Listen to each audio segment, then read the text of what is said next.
The last presentation of the morning is by Penny Atkins, who's Principal Lecturer and Deputy Director of the Advanced Engineering Centre at the University of Brighton. She's got a keen interest in future sustainable fuels and societal needs in the transportation sector. And she's got a history in industry. Before joining University of Brighton in 2017, she'd worked for both Jaguar Land Rover and as head of technology strategy at Ricardo UK. So looking across different transport sectors for clients in industry and in government. So with that, I'd like to invite her up. The title of her talk is Hydrogen Engines to Decarbonise Heavy Duty Vehicles and Machines. Thank you very much, Jamie. It's really nice to be here. Thank you very much to KAUST for the invitation to speak here and also their hospitality. It's great to talk to such a knowledgeable and interested audience about hydrogen, so it is great to be here today. So, sorry, nearer the microphone, is that okay? Good. Yeah, okay, sorry. While I'm doing thank yous, I'll also thank the team that I've worked on this project and others with. So it's a joint project between us, Ricardo and Hariba. You'll see their contributions as we go through. Now I'll find the clicker. Okay. So a little bit of an introduction about our research group. So this is the Advanced Engineering Centre at the University of Brighton. So we have a long history of work on combustion, starting off looking at diesel sprays, looking to reduce diesel soot. But then as the scene evolved, looking more about NOx emissions and also thinking about efficiency, and more recently, very much targeted on reducing environmental impact. So looking at very high efficiency concept like the split cycle engine that we've been developing with Ricardo, now Dolphin N2. And also alternative fuels, so looking at hydrogen concepts for the last 10 years, really thinking about dual fuel combustion, diesel hydrogen, methane hydrogen and pure hydrogen combustion for heavy duty largely, and also marine applications more recently. So today, this is the work I'll talk about, looking at hydrogen engines, but with a real focus on heavy duty. So what I want to look at today is how do hydrogen engines meet the requirements of a heavy duty operator? So heavy duty applications have particular needs. They're commercially very difficult. The profit margins in those industries are thin, but they've also got to meet those environmental requirements and the performance targets for the application. So we're thinking about applications, machines and vehicles that work really hard. They're trucks pulling large loads up the Andes, or agricultural and off-highway vehicles working in remote applications. So we'll look at the needs for those applications. So we're thinking about local environmental needs. So this is all about air quality, so NOx emissions and particulates. Think about global environmental requirements, greenhouse gas emissions, then the operator requirements. So what about the performance that they need, and also cost of ownership that's so important in this sector. So really we're going to explore the potential for hydrogen engines to meet these requirements. And I'll use a combination of the test work that we've been doing with Ricardo, the single cylinder test work I'll talk a little bit more about, and also some evidence from the literature. So a little bit of an introduction about our work first. So this is a single cylinder engine that we have in the labs at the University of Brighton. It's a development of a diesel single cylinder engine. So it's half Volvo, half Scania. And we've converted this to operate on hydrogen. So at the moment it's been PFI, but right now it's DI engine, 35 bar injection, so medium pressure injection. It's a flat bowl 12.6 compression ratio. So a little bit more detail about some of the measurements that we've been doing. So in terms of high-speed logging, we're interested in obviously pressures, cylinder pressure, intake and exhaust manifold pressure. We'll look at some of those later, spark and ignition timing. And then the low-speed logging is all the usual things. But also the thing that perhaps we've been concentrating on here is looking at emissions. So we've got two MEXAs now looking at intake and exhaust emissions, particularly oxygen, because we want to understand what the EGR rate is. And we've also been measuring hydrogen in the exhaust. And this is where Hariba come into the partnership, because we've been using their prototype hydrogen analyzer to help us to do those measurements. So we have cooled EGR. We've controlled the temperature to around 70 degrees C because we want to maintain the water content in the exhaust. And we've been calculating that using the oxygen content in the intake and the exhaust. As you might expect for a single cylinder engine, we've been controlling the airflow rate with critical flow nozzles. And the good thing about this setup is that we're not limited by turbocharger performance. So we can understand a really wide range of air-fuel ratios for this work. Okay, so now let's go back to thinking about our operators. So this is thinking about heavy-duty applications now, and thinking about the local environmental needs for this work. So we need, I mean, it's been spoken about this morning, we really do need zero impact air quality emissions. And for hydrogen engines, a particular challenge is around NOx. But as we've seen this morning and in the literature and the work that we'll see in a moment, it's possible with a hydrogen engine. And the graphs I've seen here, I'll show here, I'm going to attempt the pointer now.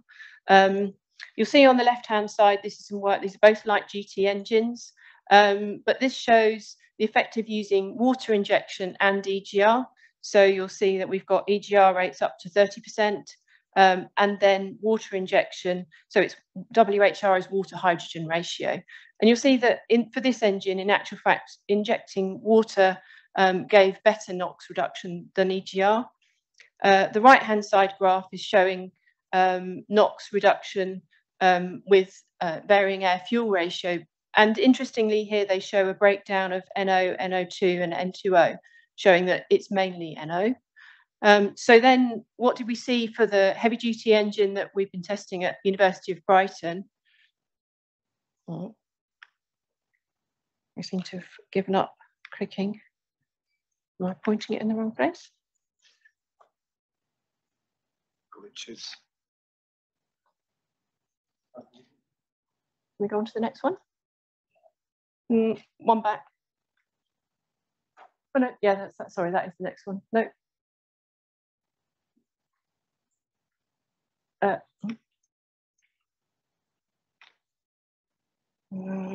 What's going on? Could you go on to the next one? That's the one before. That's the one, right. So also interestingly, hydrogen injection properties also have a really big effect on NOx. And this is some work from Japan, and it's showing in actual fact the differences. So this is for relatively higher pressure injection, so 100 bar plus. And this is showing the effect of nozzle hole size, but also injection timing. So you'll see that these 120 degrees at the bottom. So in other words, this is early injection and relatively later. So you'll see that with an early injection, you get lower NOx emissions. But if you look at the plot at the bottom for efficiency, relatively lower efficiency. So there's a trade-off there to be had. So then optimistically, no, next one. Could you go on to the next slide? So then if you look at the results that we've found from University of Brighton, so you'll see the top left plot is showing NOx emissions up to a relatively high air-fuel ratio, up to about 4.5 we measured here. And you'll see that we're getting really very low NOx emissions, less than 5 ppm. And the cylinder head temperatures, so these are measured at various places across the cylinder head, showing us that those reducing head temperatures indicative of the kind of reductions in combustion temperatures that are causing those low NOx measurements. A couple of downsides at the bottom, you'll see the combustion stability here, the covariance of IMEP increasing as we reduce our NOx emissions with increasing air-fuel ratio. So clearly we need to manage that in terms of understanding how we manage the mixture behaviour to perhaps improve that. And also the exhaust manifold temperature is becoming really quite low at high lambda, which means we may have issues with exhaust after treatment and potentially with turbo enthalpy. So there's a trade-off here between increasing lambda, NOx emissions and other performance aspects. Oh, I wish I could get this to work. Sorry, next one. Then if we add in EGR, so we used EGR ratios up to about 40%. And you'll see here we've got curves with lambda 2 and lambda 3. So these are two different engine speeds, 900 and 1400 RPM, relatively low load here. And you'll see that as we increase EGR, then again, the NOx emissions fall. What's interesting is that once you get to EGR rates above about 35%, NOx picks up again. And when we look at the combustion stability, this is where the combustion stability is deteriorating. So again, a care point here around combustion stability and EGR. So then if we move on to wider environmental considerations, for hydrogen, we don't have any tailpipe CO2 emissions, but we really need to think about fuel production emissions here. So what I've included here is a graph of well-to-tank production emissions for hydrogen, both in 2020 and also in 2030 for various different production methods. So on the left-hand side, we've got 2020 on-site electrolysis with grid electricity. So this is a study that was completed by Zemo in the UK. So this is UK grid electricity. And then 2030, so on-site grid electrolysis, then electrolysis using fully decarbonised electricity, then pathways using steam methane reforming. And the bar across here, the line here is indicating fossil diesel well-to-tank emissions. So you'll see that for many of these pathways, in fact, nearly all of them, apart from where you're using fully renewable electricity for generating that hydrogen, you actually have worse well-to-tank emissions than you would do if you use diesel. So in other words, and this is borne out by the life cycle emissions as well. So if you're going to really meet the environmental objectives of using hydrogen, it's absolutely vital that we decarbonise the production pathways as well as making sure we have very low in-use emissions.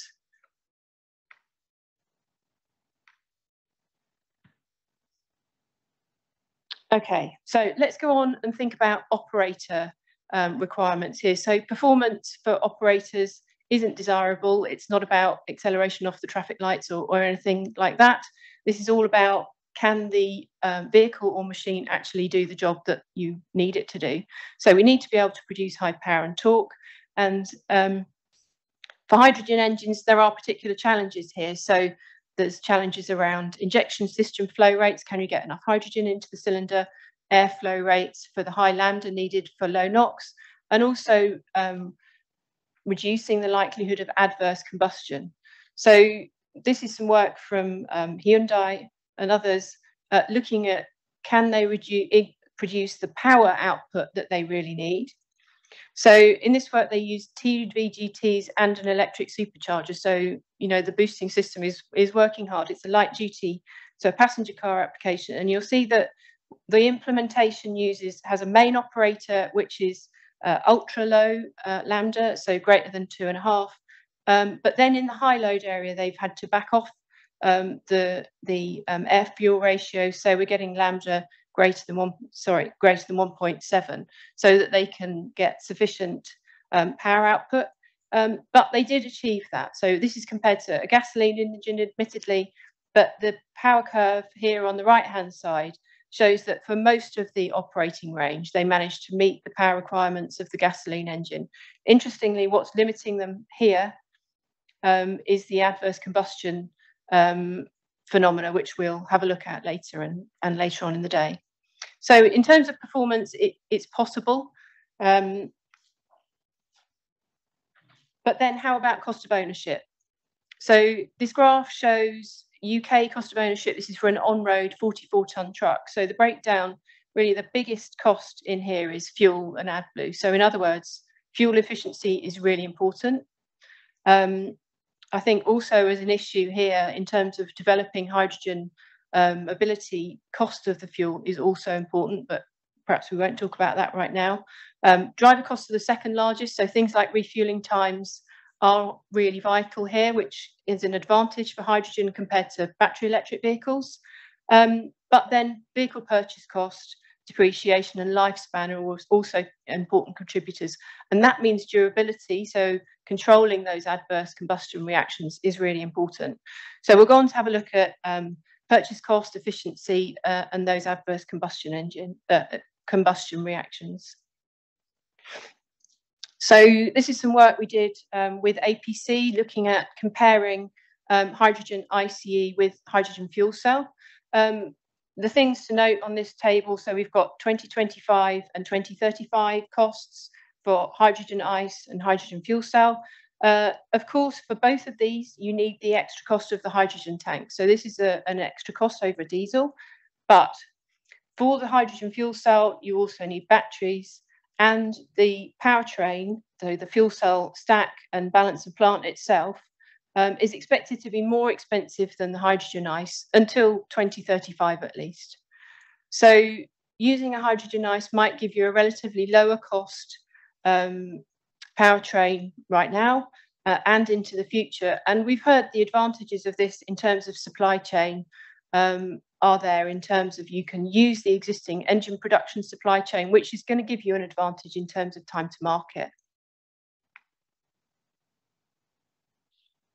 Efficiency, we've seen this graph a couple of times in terms of comparing fuel cell and hydrogen engine efficiency. So the blue curves are all hydrogen efficiency. The bottom one is 2021-ish.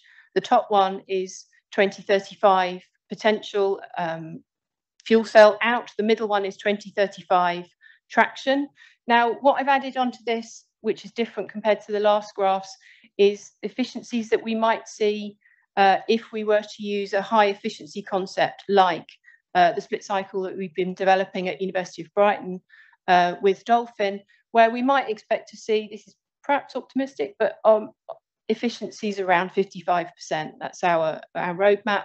So at that kind of efficiency, you'll see there is an advantage of using hydrogen ICE in terms of efficiency for the high power applications that we're thinking about, the heavy duty off-highway machines and vehicles.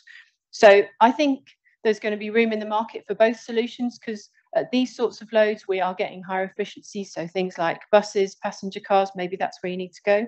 But higher load applications, you could be getting clear efficiency benefits with an engine. So another aspect of efficiency, combustion efficiency, hydrogen slip is a real indicator of how efficient your combustion is.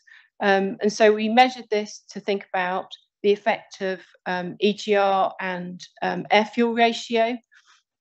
So these are results from 900 and 1400 RPM, relatively low load, with varying air fuel ratio and also increasing EGR.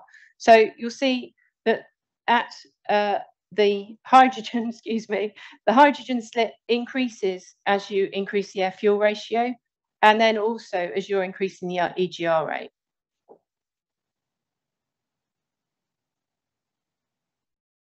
So adverse combustion conditions, we really need to control these if we're going to maintain the durability for heavy duty engines over the kind of lifespan that they need to be able to perform over. So the combination of low ignition energy and wide flammability range means that hydrogen combustion engines are really prone to this. We've seen that in our test work, as I'm sure others have, and the consequences of having these kind of phenomena going on are serious. You know, we're looking easily at engine failures. So we really need to control these to give the durability. Now, there's a growing body of literature around the sensitivity, what the causes are, what you can do to improve it. The consensus seems to be around not caused by random ignition of the gas, of N gas. There's with perhaps some cylinder pressure waves there contributing to that. But the likelihood is really affected by a range of factors. So compression ratio, intake temperature, air fuel ratio, ignition, there's a long list. So there's development required here. And what I'm showing here is the knock intensity that we measured on our test bed. And this is based on cylinder pressure measurements. This is 900 RPM, but at different loads, so 3.5 to 14 bar, and also at different air fuel ratios. So you'll see there's a clear influence here, firstly of air fuel ratio. If we look at the 14 bar line, that the NOx intensity falls very rapidly as the air-fuel ratio increases, and then also drops rapidly as the load reduces. So there's work here needed to control this kind of phenomena. So in a little bit more detail, if we look at some of the behavior of the system, as we've got, in fact, this is a backfire response, then followed by pre-ignition. So what we've got on this graph is the red and the blue traces are exhaust and intake manifold pressure. So the blue one is intake manifold pressure, and then the black is cylinder pressure. So you'll see we've got some normal firing cycles here, then a backfire cycle, so we can see increasing pressure in the intake. After that, then there's a misfire cycle, then followed by pre-ignition. So once you start to have these kind of adverse combustion phenomena, then it's difficult to control. So it's really important to prevent.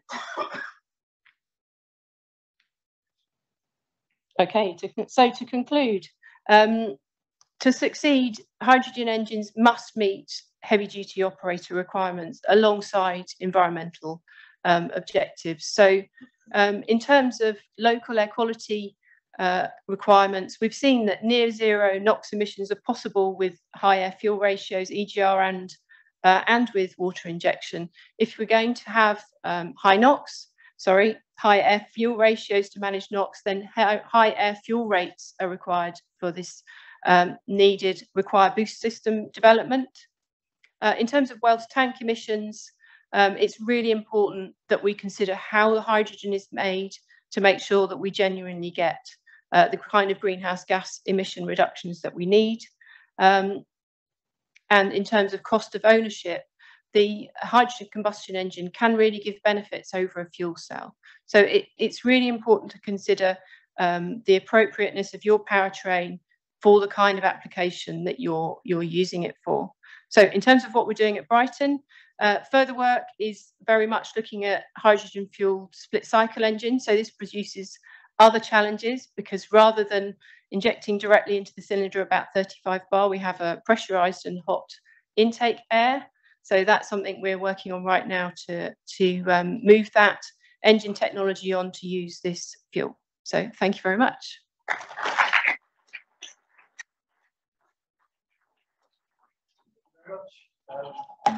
Questions?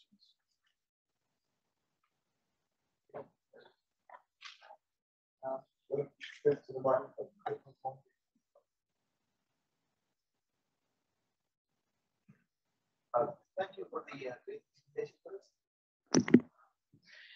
I have two quick questions. If one hydrogen engine cannot satisfy the requirements, then can we do a set of engines instead, or do we have to stick with just the one engine? Sorry, I missed the question. Can we do? So you were just showing that one engine cannot yet satisfy the requirements of the market, right? If you put one engine in a truck, it will not supply the energy consistency that you're looking for, right? I think the question is about whether we're going to need more than one type of engine across the market. Yes. Okay. I see. Yeah, I thought you were talking about having two different engines. No, it's the same engine, but they're working together to get the requirement. Yeah, I think we may well see fuel cells in some applications and engines in others, and potentially different types of engines. You know, we've seen direct injection, indirect injection to meet the requirements. I think the complication comes when we're looking at thinking about users, is to make sure that they don't need to have more than one fuel on their site. I think that's a really important consideration about, okay, we think we've got these different powertrains, but how do we make it easy for them to run the right vehicles? Okay, all right. Thanks a lot. Thanks.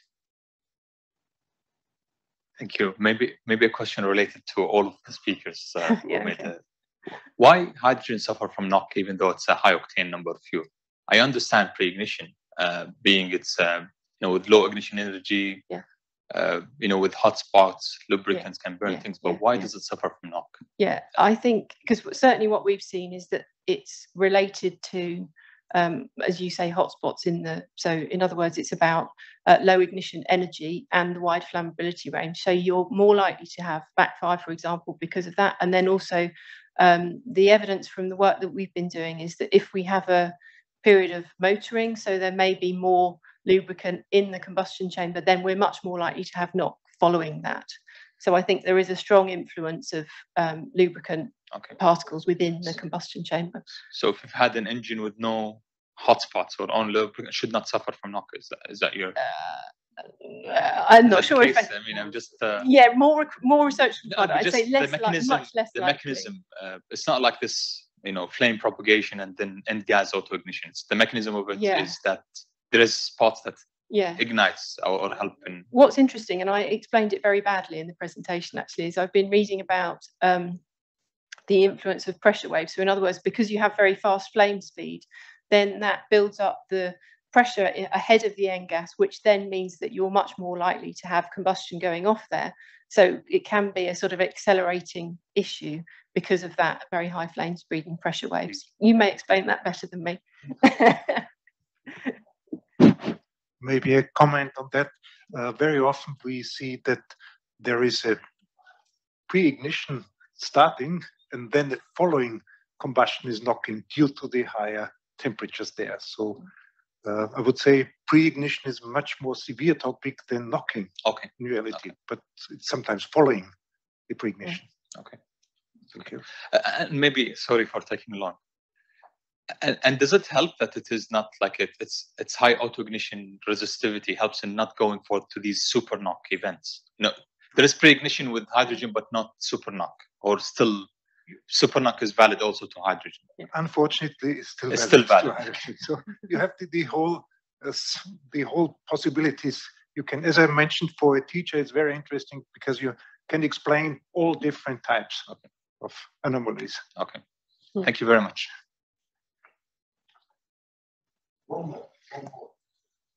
I don't want to hold lunch up. Or photos, actually. It's photos, yeah. So you looked into EGR and Yes. did a sweep. Have you looked into composition of EGR? Are you expecting any effects of condensing the water out or not? Yes. So we haven't looked at it specifically, but we deliberately controlled the temperature of the cooled EGR to mean that we maintained the composition of water water vapor within it. We didn't go lower than that simply because of the practical issues of having a whole load of water in the EGR system. So yes, I think we should do that. Oh, thank you. Okay, well, thank our speaker again.